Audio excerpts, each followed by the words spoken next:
What was the creepiest or most paranormal thing that's ever happened to you? I was carrying my mug when I clumsily dropped it. Strangely, there was no sound of it hitting the floor. I looked down to pick it up, but it had vanished. Completely bewildered, I eventually went to bed, my mind racing with the impossible silence and disappearance. A profound sense of unease settled over me as I drifted to sleep. One afternoon in college, I got back from classes and decided to relax on the couch with a snack. I must have been more tired than I thought because I ended up falling asleep. I had this awful nightmare. Some kind of bloody-faced, demonic creature was right in my ear, screaming at the top of its lungs. Shaken, I woke up and just tried to put it out of my mind and went about the rest of my day. Later that night, my roommate came back and went into his room while I was sitting in the main living area. Then, out of nowhere, he let out this terrified scream, which made me bolt down the hall to see what was wrong.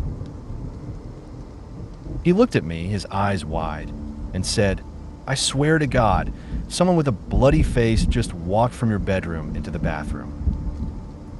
I hadn't told him anything about the nightmare I'd had earlier that day. Needless to say, I didn't get much sleep for the next 2 days.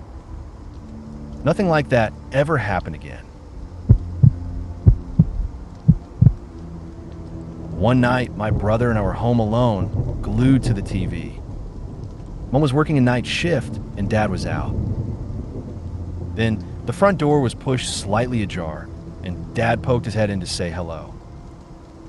We both turned, greeted him, and he closed the door again. Barely 30 seconds later, the door opened again and another man poked his head in to say hello. We both turned and said hello back, and he closed the door. We naturally assumed it was a friend of Dad's who had come back to the house with him. About 5 minutes later, I went into the kitchen where Dad was making dinner. I expected to see his friend there too, or maybe upstairs in the bathroom. But Dad was alone at the stove. "Who was that friend who came back with you?" I asked him. Dad looked at me, a puzzled expression on his face. "What friend?" "The guy who came back with you," I repeated. Dad just stared at me like I'd grown a second head. "I came back home on my own." It was the biggest moment I've ever had. My brother was completely freaked out too. Trying to recall the man's face, I remember he looked pale with strikingly bright white hair. During my college years, I had the task of house sitting for my parents. Being a bit of a scaredy cat, I made sure to lock every single door leading up to the bedroom before settling in for the night. I then had this incredibly unsettling dream where I vividly experienced someone methodically unlocking each of those doors and flipping on every light switch in the house. A wave of cold washed over me, and I woke up to the sound of my dog barking frantically. To my absolute horror, all the lights in the house were blazing, and every door I had so carefully locked was now wide open and unlocked. My dog wouldn't stop barking, fixated on something unseen in the hallway. Utterly terrified, I ended up spending the rest of the night huddled in the shower with my dog and my phone, too scared to move. My grandmother's house had a very particular scent, not unpleasant at all, just that unique grandmother's house aroma. Whenever she came to visit us, she always gravitated to and sat in a specific armchair in our living room. Shortly after she passed away, my father, my older sister, and I returned home. As we walked into the living room, all three of us were immediately struck by her scent. My dad simply said, "Hello, Ethel," and the smell instantly vanished. I might be skeptical if only one of us had experienced it, but the fact that all three of us noticed it makes it feel undeniably real. My boyfriend and I woke up that morning in sheer panic, each of us in a different part of the house, completely hysterical, naked, and drenched in sweat. Once we had both finally calmed down enough to speak coherently, we discovered something deeply unsettling. We had experienced the exact same dream.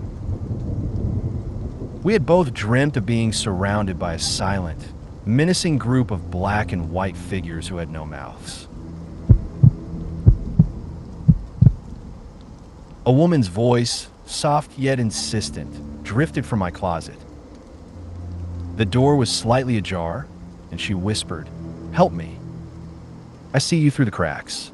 Every fiber of my being vibrated with pure terror. Heart pounding, I forced myself to check inside, hoping to find someone in genuine need. But the closet was empty, save for my clothes and shoes.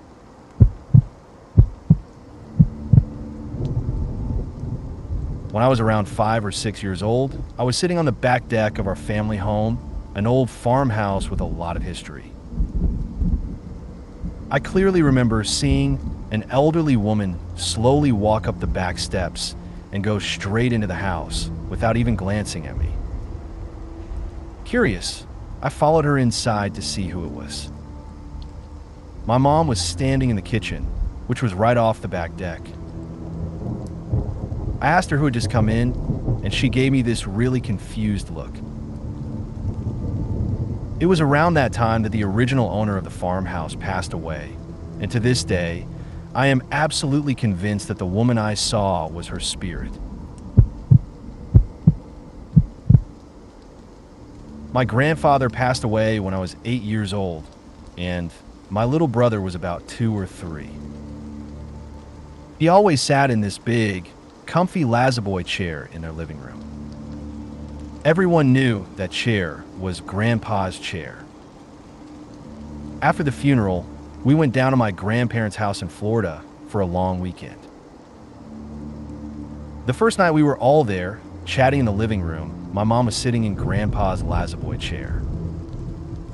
My little brother toddled up to her and said, "Grandpa wants his chair back." My mom, thinking he probably didn't really understand that Grandpa had died, asked him where Grandpa was. He simply replied, "He's right behind you."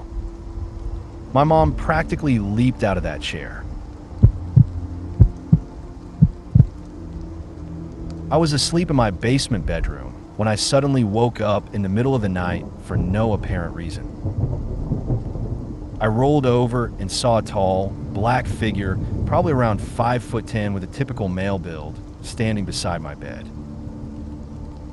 It was positioned between the bed and the stairs, effectively blocking my escape route, so I instinctively rolled back over and started praying. When I finally looked again, the figure was gone. The next morning, I was in the shower, also in the basement, when the curtain was pushed noticeably to the side. Then, after I got out of the shower, the D string on my cello, which was leaning against my chair in the basement, was plucked 3 distinct times and then left to ring out.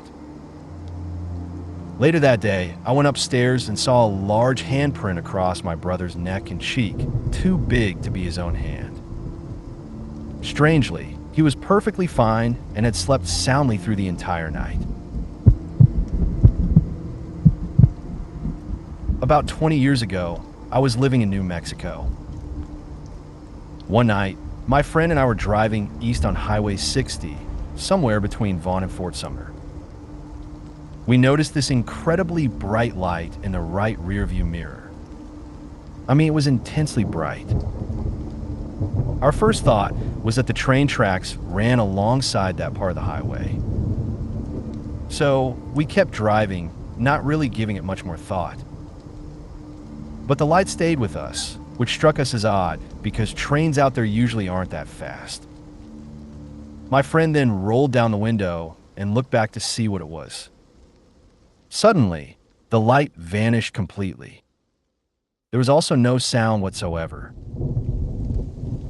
At this point, we were both pretty freaked out. We pulled over to try and figure out what had just happened. That's when it hit us. There are no train tracks next to the road on that particular stretch of highway. Around coordinates 34.486698 minus 104.776733. Now we were really spooked, so we got out of there as fast as we could. We shared our story with people at work, and of course, got some teasing, but that's exactly what happened to us that night. Growing up as an army brat, I moved around constantly, and with each new house, I was convinced it was haunted. Nothing ever truly dramatic happened, just the usual weird noises, doors opening on their own, and objects turning up in inexplicable places. It wasn't until my second year at university that the realization hit me. Perhaps it wasn't the houses that were haunted, but me. My housemate was the one who suggested it. Anyway, last year, I was walking back to my university house from my job at a bar around 3 a.m. To get to the house, you have to go down a privately owned alleyway. Just as I reached the entrance to this alley, a man ran up behind me and spun me around. He was clearly intoxicated and started trying to grab me, touch me inappropriately, and pressure me to take off my t-shirt. Naturally, I felt incredibly uncomfortable and scared. I remembered that the window to our house had an alarm that would go off if the window was hit. My plan was to get down the alley and hit the window, hoping it would wake up my two male housemates who could then help me. The problem was every time I tried to walk down the alley, the man would grab me again. After what felt like an eternity of struggling, maybe 5 minutes, the man hit me. The very next thing that happened was the window alarm blaring, waking up my housemates and thankfully scaring off the man. The next day, we called the police. We gave them access to the CCTV footage at either end of the alley. The man was caught on tape entering and leaving, but because most of the assault occurred within the alley itself, there wasn't enough clear evidence to press charges. Later that day, my housemates and I decided to check the footage ourselves to see what had triggered the alarm. There was absolutely nothing. No bird flying into the window, no cat jumping up, no other animal whatsoever. The alarm simply went off. This had never happened before and hasn't happened since. I'm convinced it was my haunting. It used to creep me out, but now, I'm actually a little glad it's around.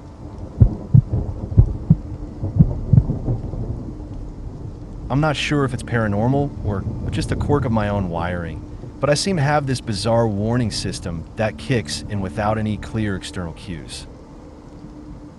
Take this instance, for example. I was hiking through the forest to an old castle ruin on a hill. The path required crossing a bridge spanning a 20-meter deep canyon. I knew the area like the back of my hand, having lived there for years and visited the castle countless times. However, this particular day, as soon as I stepped into the woods, a strange feeling washed over me.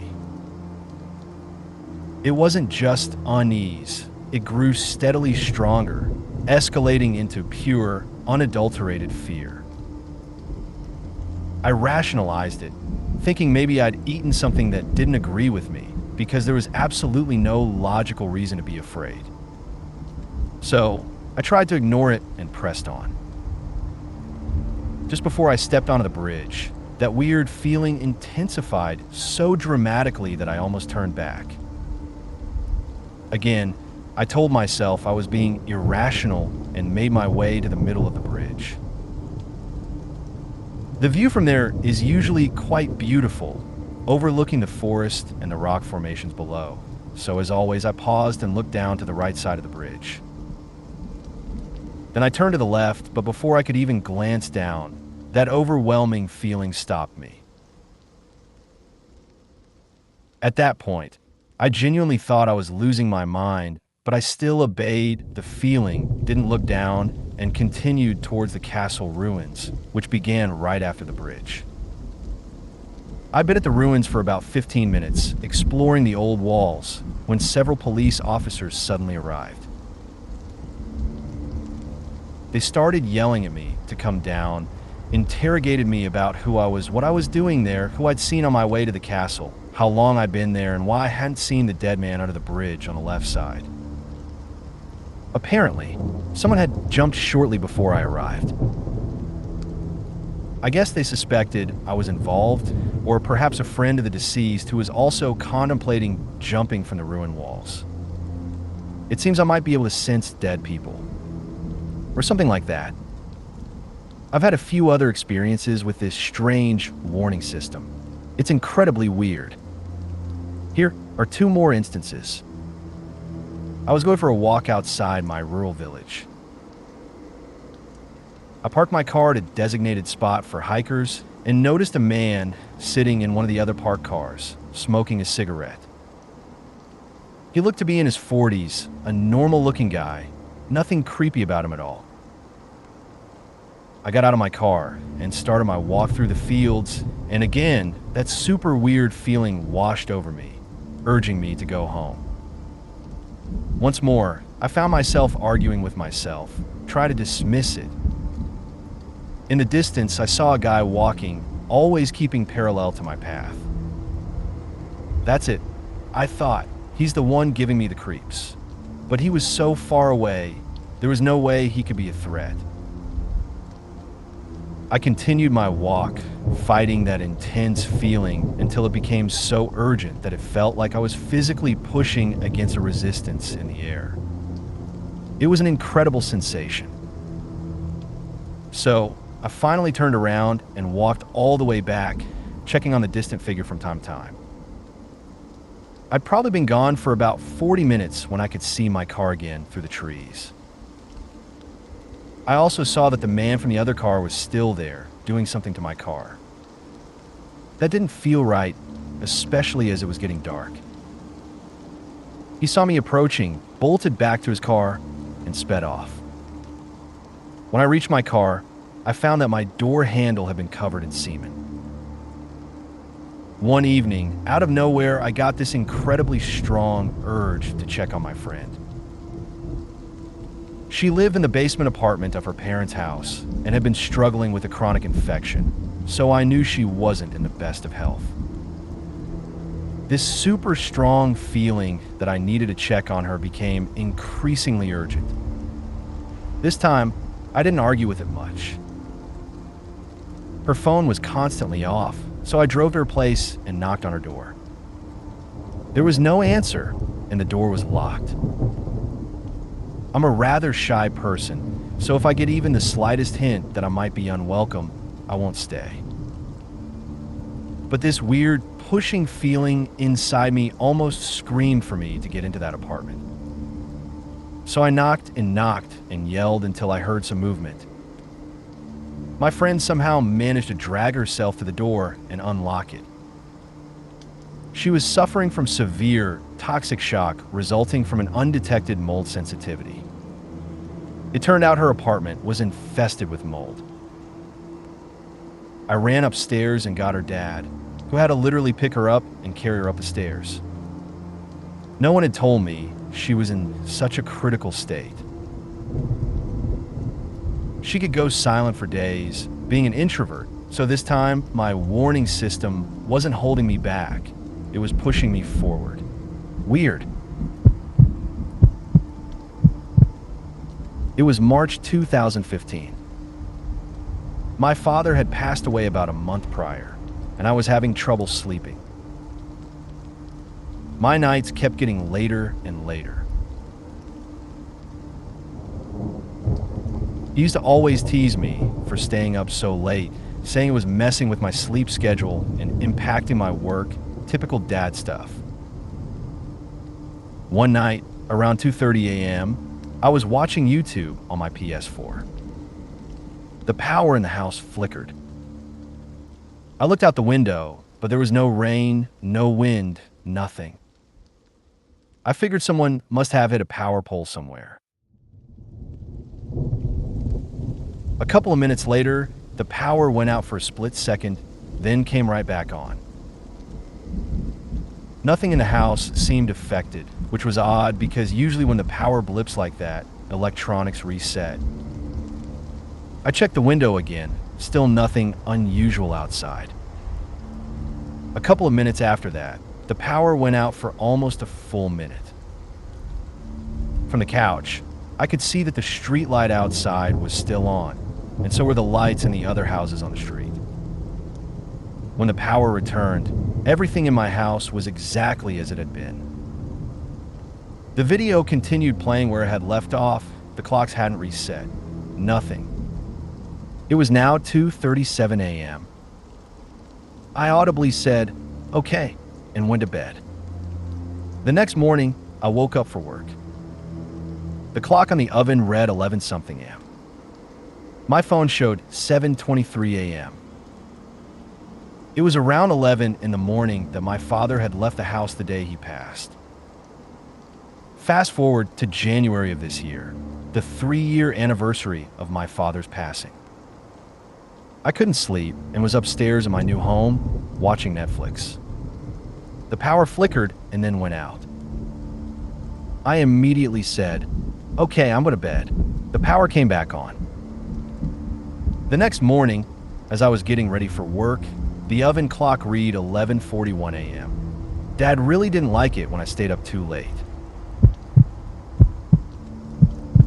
Working at the various attractions for the Big Mouse in Orlando and Anaheim, I quickly learned about the pervasive belief that many of the buildings were haunted in some way. Generally, I'm a skeptic. Show me the scientific evidence, prove it to me, and then I'll consider believing. However, I've had 2 separate encounters with what I can only describe as ghosts in 2 different attractions, and let me tell you, my skepticism has taken a serious hit. Experience 1. In a slow-moving journey through time, there's a scene featuring a famous painter lying on his back, painting a ceiling. A ladder leads up to this scene, and the rumor was that a maintenance worker had suffered a fatal heart attack during a shift one night, collapsing at the base of that ladder. His body wasn't found until the following morning.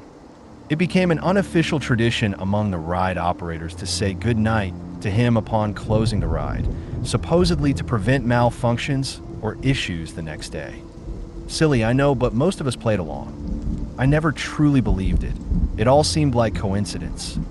One particularly slow day, I was riding through the attraction when it suddenly stopped right at that painter's scene. Now, if you've been on this ride, you'll know it's essentially a train car with 2 rows of seats. As far as I could see ahead of me, the track was empty. The same behind me, no one. The ride system is quite sophisticated. Pressure-sensitive mats on one side of the track trigger the ride to stop if someone exits, and this shows up on our control panel, indicating the exact location. On the other side of the ride vehicle, photoelectric beams also pinpoint any such intrusions, as we call them. We do stop the ride fairly often. Someone takes too long to board, triggering a temporary halt. But in this instance, the announcement over the intercom was directed to the entire ride, which usually means someone is out of their vehicle somewhere along the track. After a few minutes of just sitting there, I started to hear the distinct jingle of keys, 2 sets approaching from opposite directions. I was completely alone in my ride vehicle, and here came 2 of my fellow Mouse employees, looking rather concerned. "Iridescent song. Did you get out?" Of course, I hadn't, I told them. They exchanged glances, then looked back at me, having approached from opposite ends of my train car. "Did you see anyone?" I hadn't. It was just me. The mat and the I-beam were both triggered right here in this scene. We all just sort of stared at each other, a silent acknowledgement, and almost whispered the ghost's name. They left, and within 5 minutes, the ride was moving again, but I never rode alone again after that. The house I grew up in always had this unsettling feeling, like unseen eyes were on you.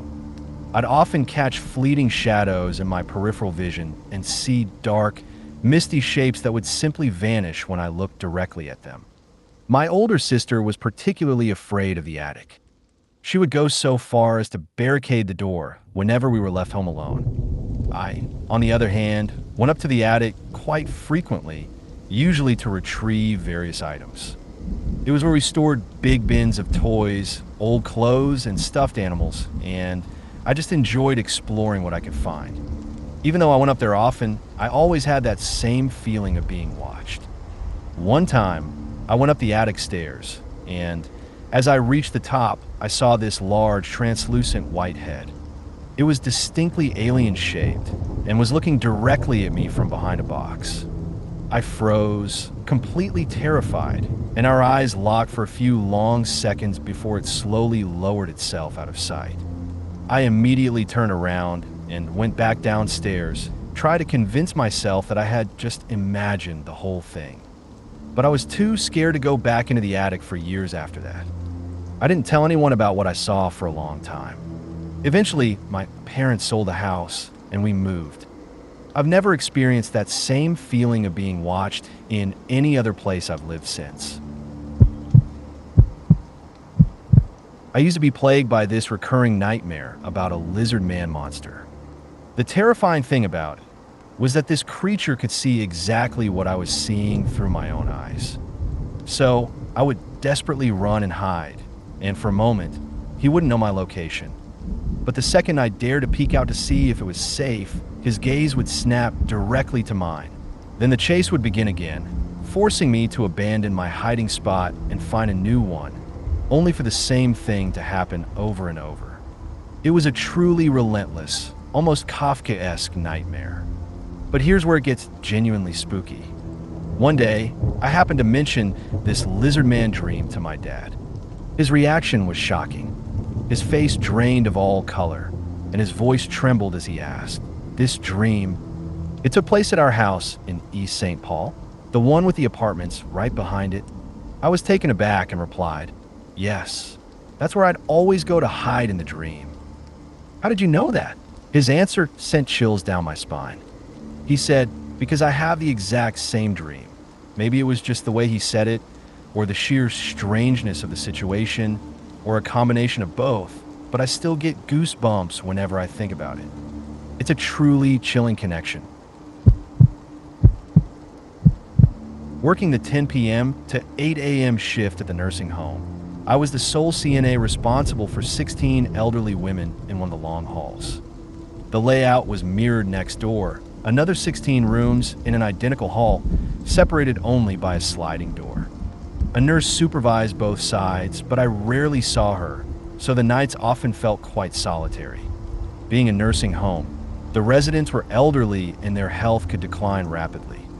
One of the ladies from my hall had been hospitalized with pneumonia and had been gone for 4 days. Then, one night around 3 a.m., another resident, her neighbor, in fact, started screaming, "Get him out of my room." Thinking a male resident might have wandered over from the other side of the building, I rushed to her room. But I didn't see anyone. This particular woman was usually very lucid and never exhibited behavioral issues or called out. Yet, she was completely hysterical. I assumed she'd had a bad dream and spent about 15 minutes trying to calm her down. As I left her room, the nurse was on the phone. The lady who had been in the hospital had just passed away 15 minutes ago. There are definitely things that walk these halls. Call them ghosts, call them what you will. I've seen dark shapes in the corners of certain hallways. So, I suppose I was never truly alone after all. My very first job in the hotel industry was at the front desk, working the 3 p.m. to 11 p.m. shift. There was always someone else on duty with me, from 2 p.m. to 10 p.m., which meant I had just over an hour each night where I was the only one at the desk. Our kitchen closed at 10 p.m., so typically by 10:15 p.m., it was just the bartender and me left in the building. One night, it was nearing 11 p.m. when an enormous crash echoed from the kitchen area. The bartender and I immediately ran back there to see what had happened. We found that every single pot, pan, ladle, spoon, everything that was hanging from the ceiling racks was scattered all over the floor. After our shifts ended, we reviewed the security camera footage, and there was absolutely an O1 in the kitchen when it happened. I have no logical explanation for it.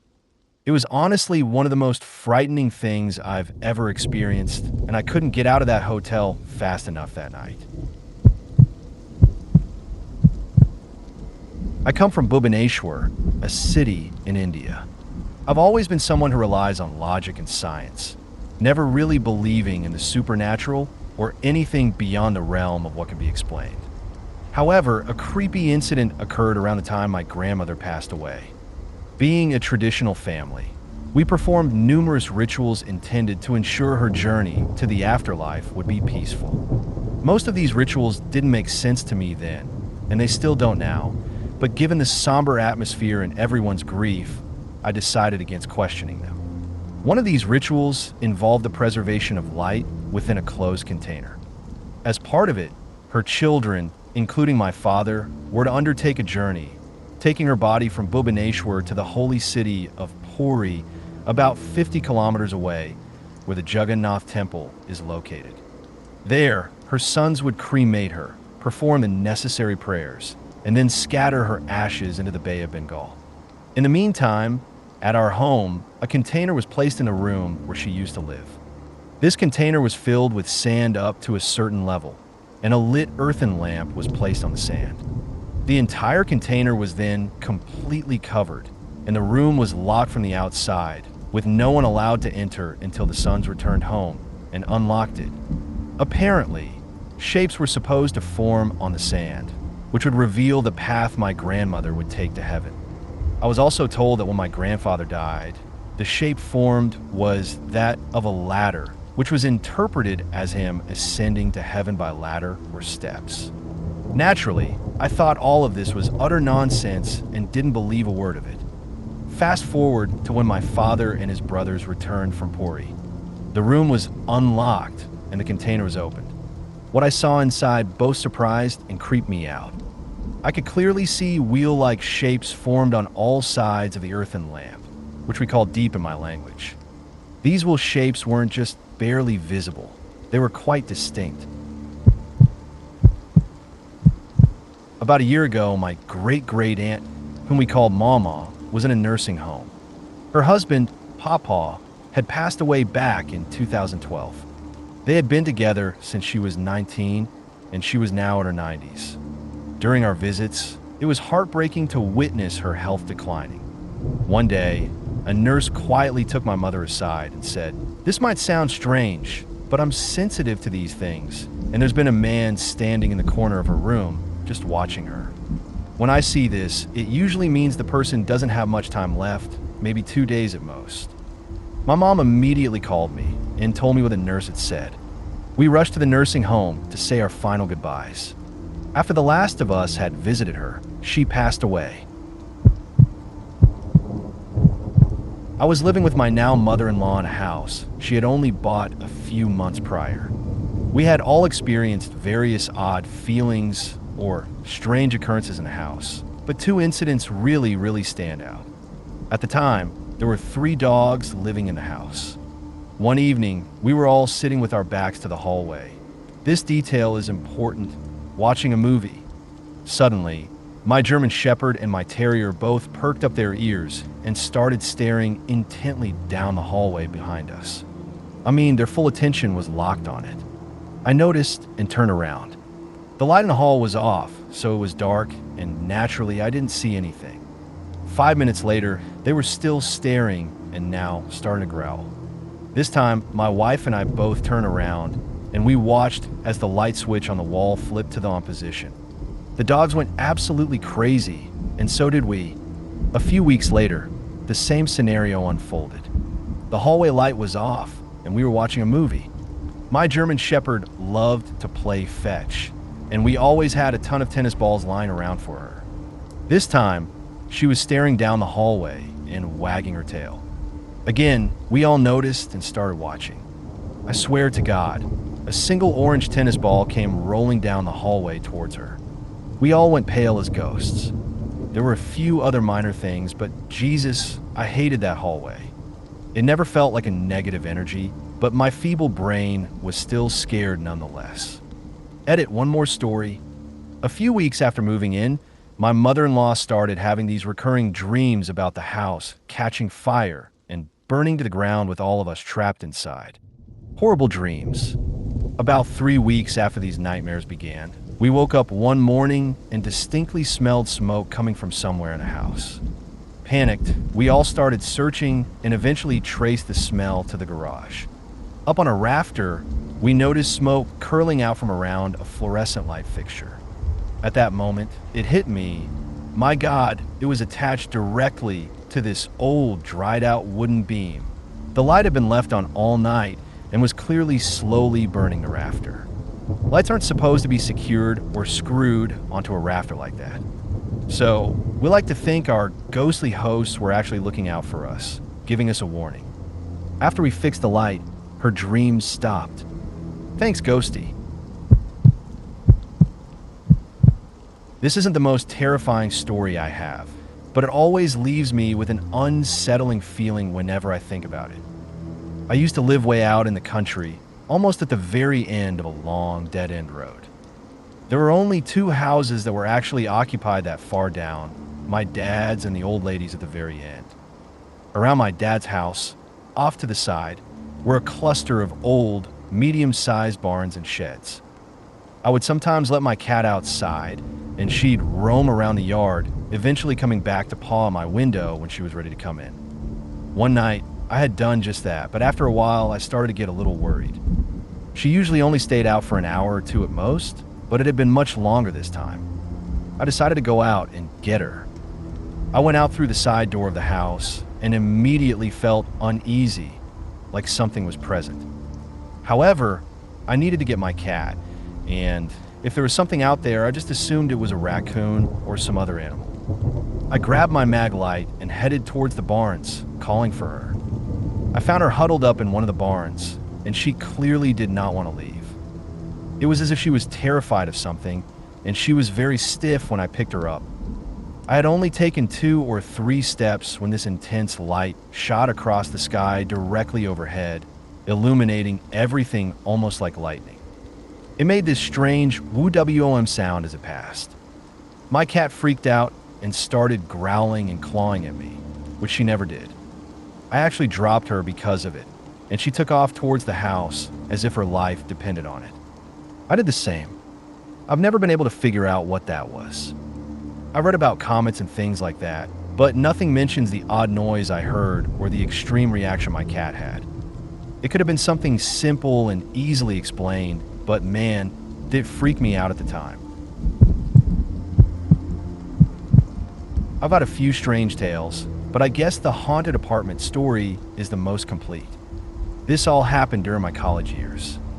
One Halloween, my friends and I went to an old battlefield with a pendulum, just for kicks, to try and communicate with spirits or whatever. It was all in good fun.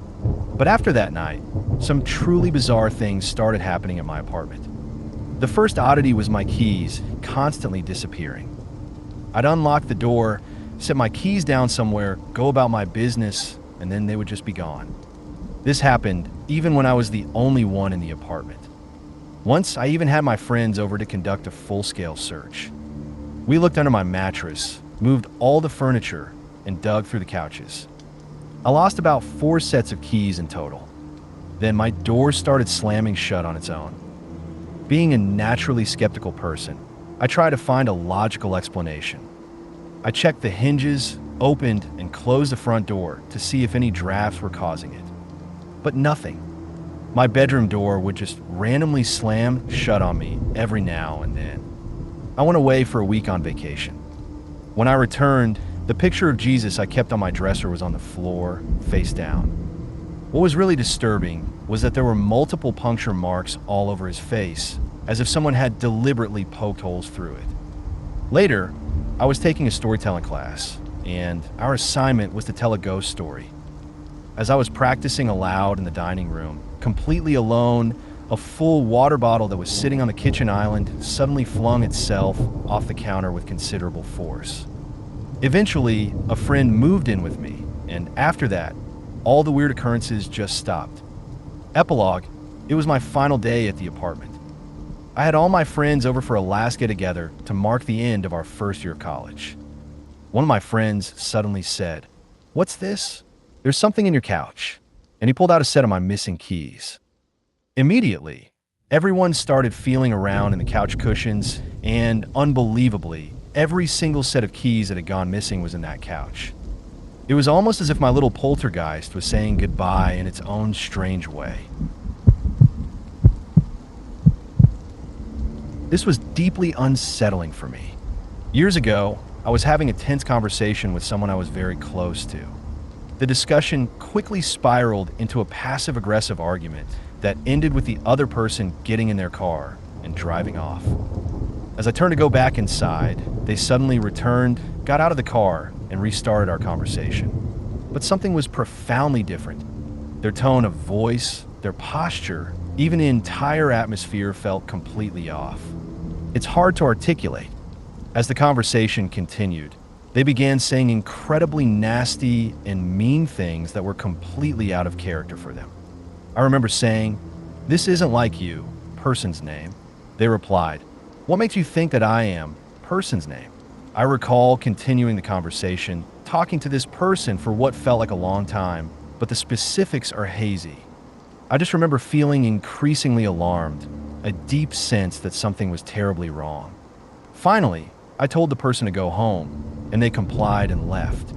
I went back inside and started telling my sibling about the bizarre situation when the doorbell rang, maybe just 2 or 3 minutes later. It was the person back to apologize for the original fight. They said they had been driving around town for a long time and didn't want to leave things unresolved. I asked them about the hurtful things they had said in our last conversation, and they looked at me as if I were insane. They had absolutely no recollection of what I was talking about. They could have been lying, of course, but that whole encounter just felt dark and deeply wrong. It scared the hell out of me. Around 10 at night, I was driving to the airport to pick up my friend. His girlfriend was with me, eager to see him as soon as possible. Apple Maps guided us onto this incredibly dark and isolated back road, a route I'd never taken before. After a while, a train appeared on our right, matching our speed, completely blocking our view on that side. This went on for a couple of minutes, and then, on our left, we came upon a train yard. It was exactly the kind of spooky, generic horror movie train yard you'd imagine. Dark, silent, and stretching endlessly. Nothing overtly scary happened, but the sheer length of it was unnerving.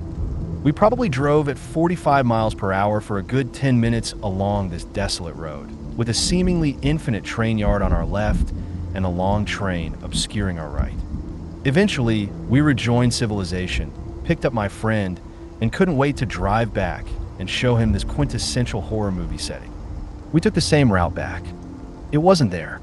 We never passed a train yard. The train tracks, now on our left, were empty. My friend's girlfriend and I were completely freaked out. We both vividly remembered driving alongside that train yard for what felt like an eternity. The drive home felt significantly shorter. I was camping with some friend from high school, and we decided to sleep around the campfire instead of in tents to enjoy sleeping under the stars. I fell asleep in my chair after a while, but I woke up to incredibly loud screaming coming from the woods surrounding our campsite. The voice sounded exactly like one of my friends who had been sleeping right next to me, but when I woke, his chair was empty. I nudged the person sleeping beside me and asked where he'd gone. Then I saw my friend, the one I thought I'd heard screaming, sound asleep on a bench across the fire. Confused, I just said, "Okay," and immediately fell back asleep. The next morning, I asked everyone if they had heard any screaming during the night, but no one else had heard a thing. It was just me, and I still have no idea what made that sound. During high school, my girlfriend's parents would let me stay overnight on weekends, as long as I slept in their RV parked in the backyard. I'd done this many times. My girlfriend would sit outside with me for a while until she got tired. Then she'd go inside to sleep, and I'd listen to my Walkman while trying to fall asleep myself. One night, I was having trouble drifting off, which wasn't unusual, but as I lay there, I started to notice a strange background noise. noise. Taking off my headphones, I realized it sounded like people outside the RV were having a loud argument. But the number of voices kept growing, multiplying, and getting louder and louder until it was almost unbearable. I frantically looked around, peering out the windows, but there was absolutely no one there. I was really shaken at this point and decided to run inside the house and sleep on the living room couch, planning to explain everything in the morning. The problem was every time I got about 6 feet away from the RV, there would be a flash of white light, and I'd open my eyes to find myself back inside the RV. Now, I was on the verge of a panic attack, so I called my girlfriend on my phone. She could hear how terrified I was, so she said she was coming outside to get me. I heard the back sliding door of her house open, heard her walk across the deck, down the steps, across the garden stones, and finally her hand fumbling with the RV door handle. But when the door swung open, there was no one there. I was pretty much in tears when I suddenly felt a presence behind me. I turned around and saw this massive red aura hovering there. An overwhelming sense of death and dread washed over me, and I felt like I couldn't breathe, like I was being strangled. I remember feeling like this aura, this energy, was killing me, like it was absorbing my life force. I dropped to my knees, realizing that if I didn't break free quickly, I was going to die. I don't know where the strength came from, but I willed myself back to my feet, slammed the RV door open, and bolted for the house. This time, I actually made it inside. I yelled for my girlfriend, and she came downstairs with her mom, both looking incredibly confused. I explained everything that had happened, getting especially frustrated that my girlfriend never came outside like she promised. She said that we never spoke on the phone, and she had no idea what I was talking about. But when we compared our phones, mine showed a completed 1 minute, 25-second call to her number, while hers showed no record of the call at all. That's when she and her mom started taking me seriously and began to look quite scared themselves. The rest of the night was uneventful, and her mom let me try to sleep on the couch, but no matter how hard I tried, I couldn't. Every time I closed my eyes, I would see a small circle of intensely burning white light. This wasn't creepy, but it was definitely something paranormal. I was around 17 and in my bedroom, absolutely heartbroken and crying over something. Home life could be tough at times, and that evening, I was really struggling. I desperately needed someone to talk to, but the only phone in the house was downstairs where my parents were, so calling a friend wasn't an option. I felt overwhelmed, not knowing how to cope with the difficulties I was facing, and honestly felt like I couldn't endure it much longer. I remember thinking, almost a mental scream in a nothingness, "Please, someone just help me." It wasn't really a prayer, as I'm not sure if those do any good. It was more of a desperate plea. There was definitely no one else in the room with me. It was tiny, and my back was to a chest of drawers. And then I felt something on my left shoulder, as if someone was standing behind me and resting their hand there. I could feel the weight of each individual finger, the curve of the palm cupping my shoulder, and a distinct warmth emanating from it. It didn't frighten me at all. In fact, it was enough to stop my tears. I think the feeling lasted for about a minute or so and then simply faded away. I have absolutely no idea what it was, but it was enough to calm me down in that moment. I wish I could feel it again. I don't smoke, and most of my friends don't either, but I keep a few ashtrays around the house, just in case someone needs one. About a year ago, I was searching for some papers and found an ashtray in one of the kitchen cupboards. It was completely empty and clean. I was quite busy that day, so instead of putting it back, I just placed it on the kitchen table and went out to the garage to do some repair work. I came back inside about an hour later, and the ashtray, still on the kitchen table, was full of cigarette ash. There were no cigarette butts, just ash. I also noticed a faint smell of cigarette smoke in the house, not as strong as I would have expected given the amount of ash. I'm certain the ashtray was empty and clean when I found it and put it on the table. I grabbed a kitchen knife and carefully checked the entire house. No one was there. All the doors and windows were locked. I searched again, checking if any cash or valuables were missing, but everything was accounted for. I even called all my friends, smokers and non-smokers alike, to ask if they had stopped by that day. They all said no. I also inspected the locks for any signs of tampering, but they seemed fine. Just to be safe, I changed the locks and had trouble sleeping for several nights afterward. I even put the ash in a bag, and I still keep it in a drawer, though I doubt it will ever explain anything. The day after this bizarre incident, a murder occurred in my neighborhood. A young woman with mental health issues and a history of drug abuse stabbed a convenience store cashier to death after an argument over a pack of cigarettes. It's likely completely unrelated, but sometimes I can't help but wonder. And just to clarify, I don't keep any spare keys outside, near the door, or anywhere like that. As a paranormal investigator, I actively seek out the eerie and unexplained. I thrive on the creepy and have encountered my fair share of unsettling phenomena. Some time ago, we conducted an investigation at the infamous Sally House in Atchison, Kansas. This location is well known for its paranormal activity, and the owners actually lease it out specifically to investigators. We had already spent several hours in the dark, with our equipment strategically placed throughout the house, and hadn't experienced anything significant.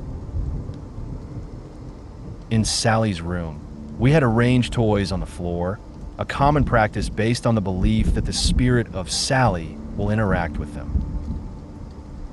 We had just finished a dinner break in the downstairs kitchen and headed back upstairs to check our equipment. When we reached the top of the stairs, the door to Sally's room was closed. None of us had closed it. One of our team members knocked on the door and asked, "Is anyone in there?" We then heard a distinctly male voice reply, "No, just leave." It's crucial to note that all of us were downstairs together. No one had gone upstairs to close the door. While any seasoned investigator will tell you that doors in old houses sometimes close on their own, there were no men upstairs. Our group consisted of 2 men, and both were with us downstairs.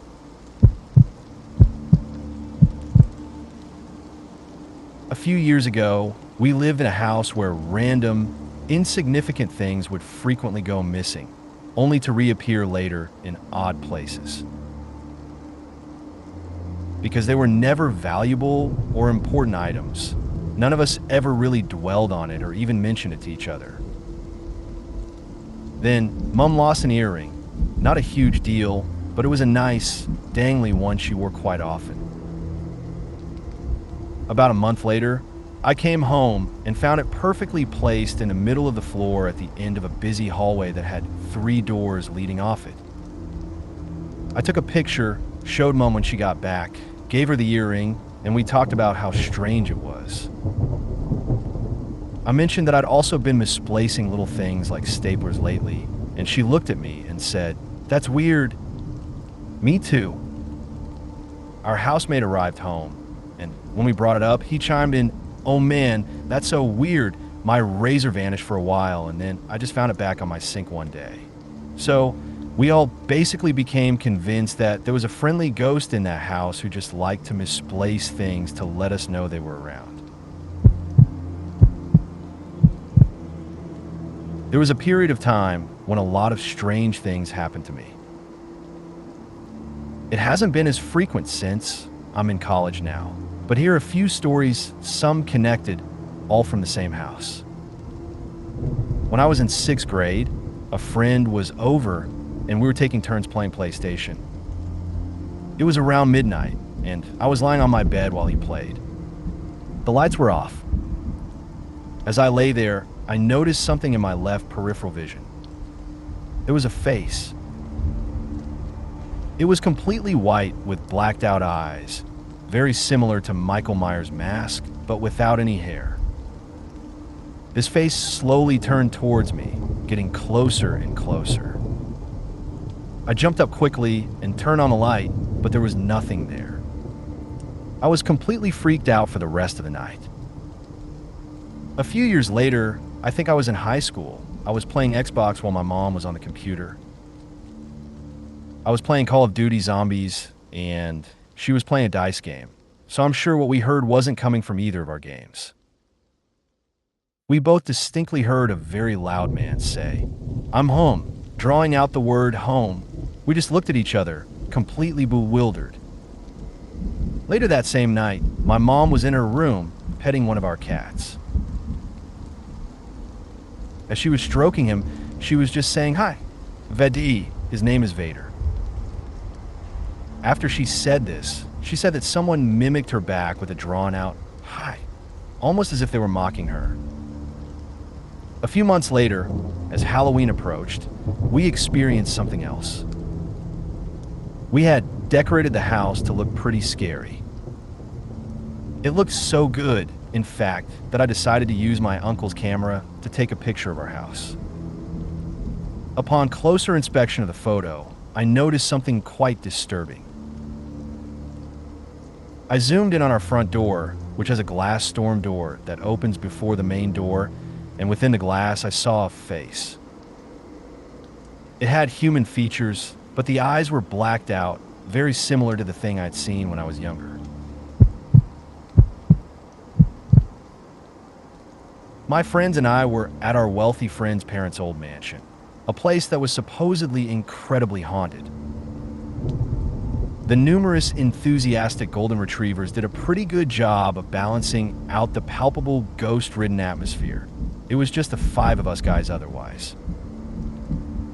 Every so often, something minor would happen that we'd brush off. A slight movement, like a creepy whisper, certain dark areas of the house just feeling off.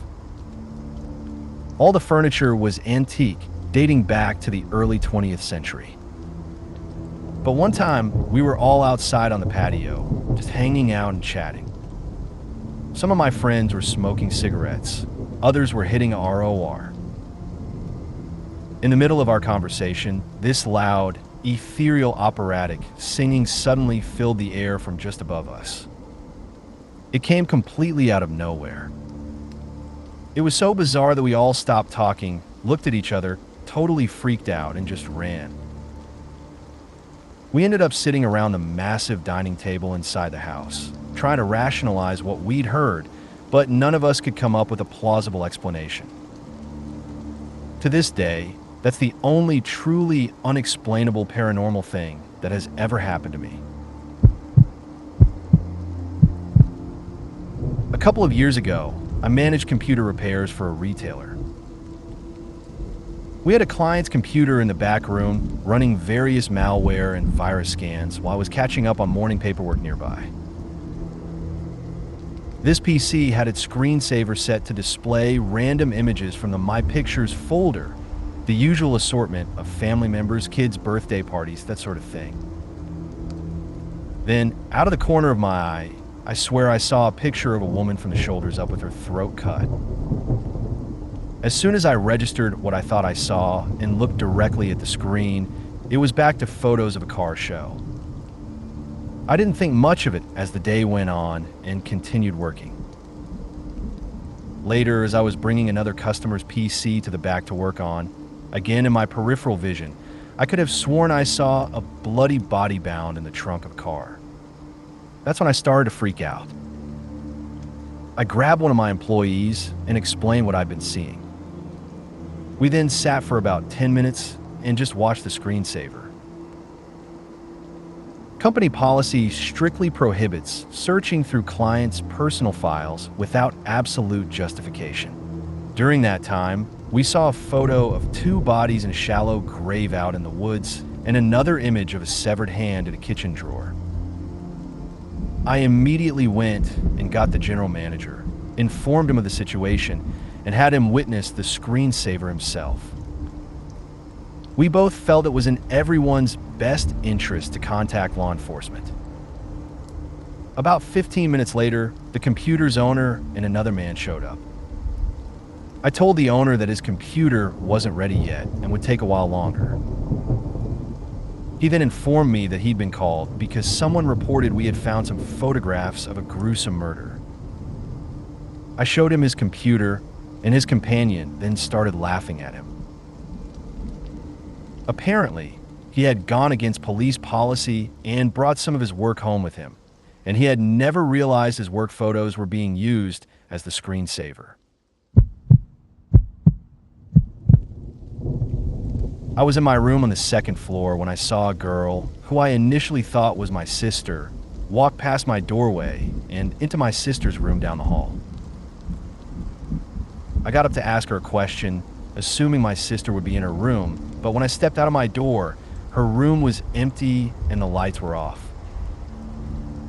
I went downstairs and found my sister in the kitchen.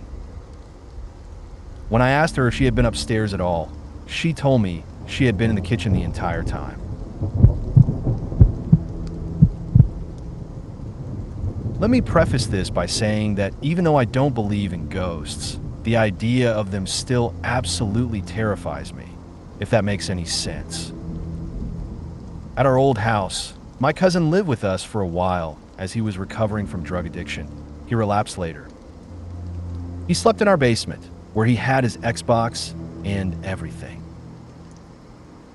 I always wanted to sleep down there, but he had college frequently, so I didn't want to bother him. After he moved out, taking his Xbox with him, unfortunately, I wanted to sleep in the basement, but I was too scared to go down there alone. My sister offered to sleep down there with me for a while, so it would be less creepy. This went on for about a week until I started to feel comfortable sleeping down there by myself. Then a few days into sleeping alone in the basement, I woke up suddenly, completely terrified by what seemed like nothing. Almost immediately, I started seeing about 10 or so black figures running towards me. They were coming from our staircase, so there was no way for me to escape. I started screaming as loud as I possibly could. I think I temporarily lost my voice for a few hours. I remember screaming for my mom, dad, sister, anyone at all who would come to me. I was crying uncontrollably. I woke up the next day and immediately ran upstairs to ask my mom if she had heard me. My dad had already left for work. She said that she hadn't heard a thing. There are only 3 explanations I can come up with for what happened. I was genuinely being messed with by ghosts. It was a case of sleep paralysis. I had stayed up too late, and my mind was playing tricks on me. My mom and I were leaving my grandma's senior home around 10 p.m. I walked out the front doors and bumped directly into someone's chest. I apologized and stepped back, but when he didn't respond, I felt a little uneasy and looked up. Standing, there was this huge, tall, middle-aged man. I think he must have been around 7 feet tall, wearing a black fedora and a black suit, and he had these really wide eyes. His eyes were enormous and wide open, and he just kept staring at me without blinking or saying a single word. Then my mom called for me to hurry up and follow her to the car. Once we were inside, I asked her who she thought that man was. She said, "What man?" I explained what had literally just happened, and she insisted she hadn't seen anyone. I turned around to look back at the entrance, but the man was gone. It was the creepiest thing that has ever happened to me. When I was in high school, my girlfriend at the time would come over to my house almost every day. Each night, I had to drive her home, and since I was only 16, I had that whole no driving after 9 o'clock rule to follow. So, I drive her home around 8:30 p.m. and get back onto my road at about 9 p.m. Every time I turn onto my road, I drive about half a mile and see this girl, look like a teenager, walking down the road. She was wearing a blue dress with a light blue ribbon tied around her waist. It was around fall, and she was barefoot, grinning from ear to ear, with streaks of mascara running down her face for what looked like some serious crying. I told my girlfriend about it, but she didn't really believe me. It happened the next 3 nights in a row, and each time I just stared at her, my heart pounding in my chest. I never stopped to see what was going on. Who in their right mind would? On the 4th night, I waited until 10 p.m. to take my girlfriend home, figuring I'd be past her time. Then, when I turned onto my road, I pulled out my phone to film the rest of the drive. I didn't see anything, and I haven't seen her since. My great-grandmother had a favorite rocking chair, and something similar happened after she passed. The night she died, my mom and I had already visited my grandparents and great-grandmother a couple of days prior. We all knew her time was drawing near, so we wanted to make those moments special. She even got to meet her first great-granddaughter when my cousin brought her baby to see them. The night after my cousin left, I had a dream where I was talking to my great-grandmother. She was sharing words of wisdom and saying her goodbyes. My mom woke me up in the middle of that dream at 4:30 in the morning to tell me that she had passed away peacefully in her sleep and that we needed to go say our final goodbyes. Still groggy from being woken up so abruptly, I remember saying, "But I just said goodbye," which understandably freaked my mom out. A few days after her cremation, we started noticing the scent of her perfume randomly in the hallways, the kitchen, and sometimes lingering around her empty rocking chair. Now, whenever I visit my grandparents, I'm almost always greeted shortly after entering their home by the familiar smell of her perfume. It's actually quite heartwarming. Once, I experienced a bizarre glitch that truly messed with my perception of reality. I was in college and had just finished meeting with my academic advisor, leaving her office, which was on the 2nd floor. She handed me a document to take to the registrar's office on the 1st floor. I thanked her and headed down the stairs. Once I reached the bottom, I turned left, knowing that's where the registrar's office was located. And then, boom, I was face to face with my academic advisor. She was standing in her office, looking directly at me, and asked if I needed something else. I just stared at her, completely dumbfounded. I think I stammered something nonsensical like, "No, I'm not in registrars," and then just turned around and walked back out. I tried going downstairs again, and this time, I made it to the registrar's office without any issue. After that day, I always felt a sense of unease whenever I had to enter that particular building.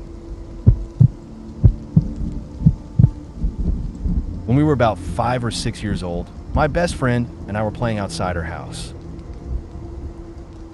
We were only out there for a few minutes, but I remember it being strangely quiet.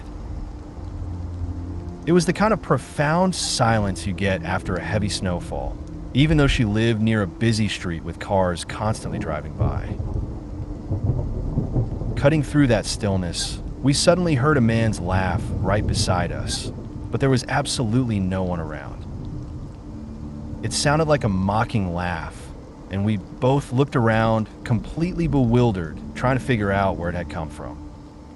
Then, everything went quiet again.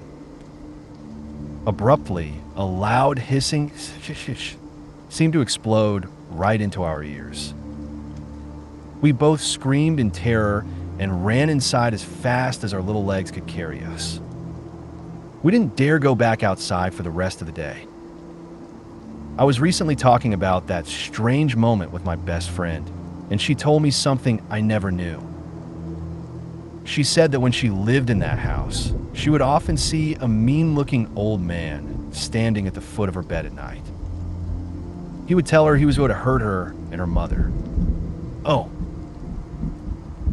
And that house burned down not too long after our weird experience, and the cause was never really determined.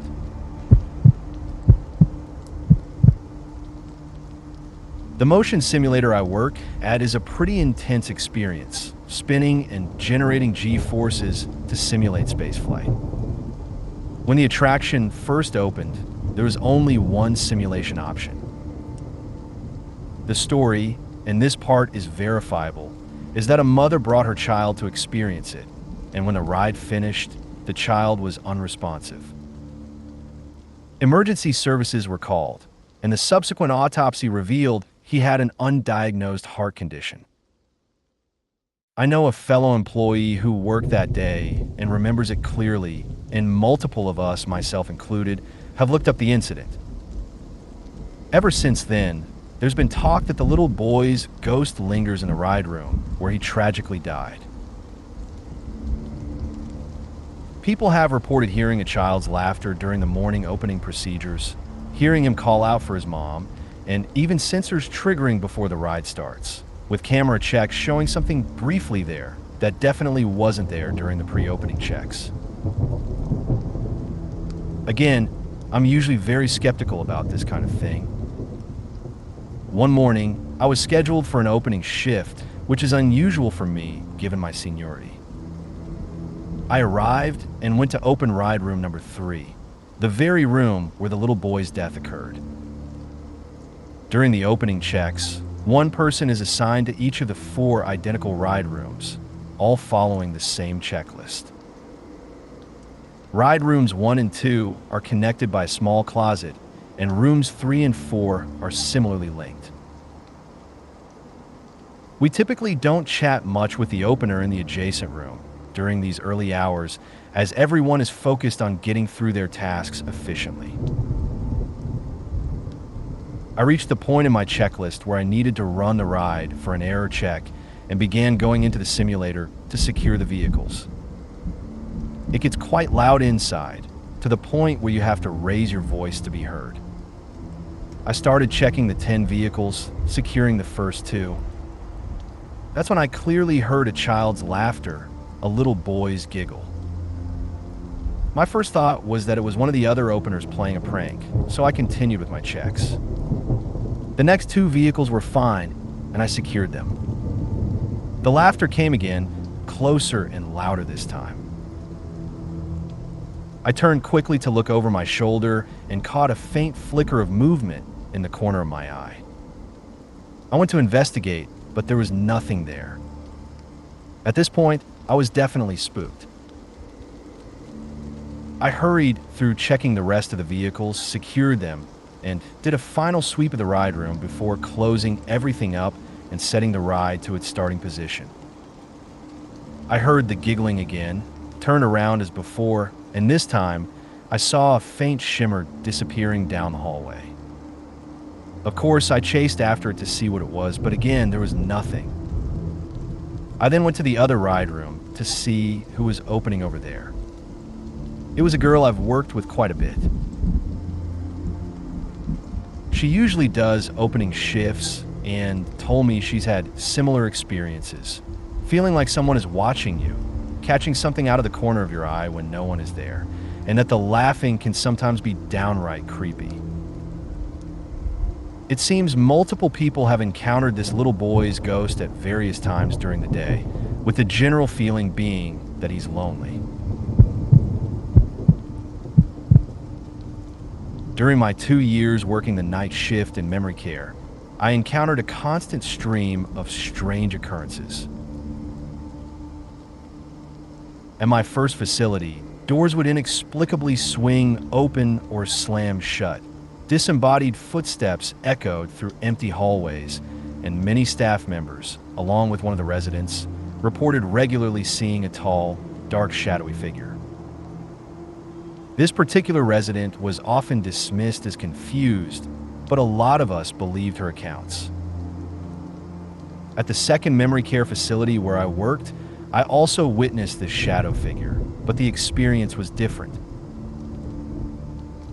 It was as if I was seeing a memory playing out in real time. The figure was only partially there, almost translucent. Honestly, night shift in memory care was a trip. If you made it to the end of the video, thanks for watching. Don't forget to like, subscribe, and share, and we will see you in the next video.